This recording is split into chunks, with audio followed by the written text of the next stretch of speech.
Hello everyone, welcome to this video tutorial on how to add drop shadow on our image in Photoshop. Don't forget to subscribe and like before we begin. Now first, as you can see, I have here our image that we like to put on drop shadow.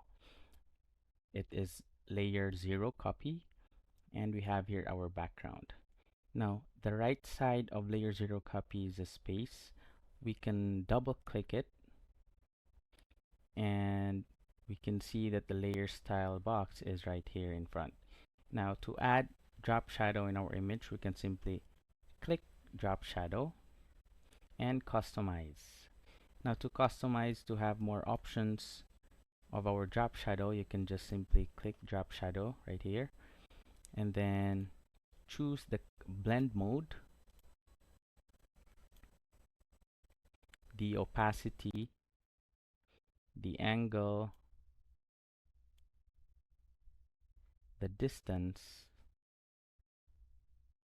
the spread, and the size of our drop shadow.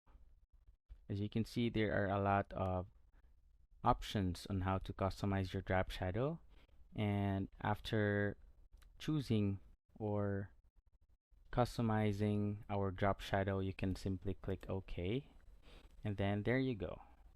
So that is how you add drop shadow on your image in Photoshop.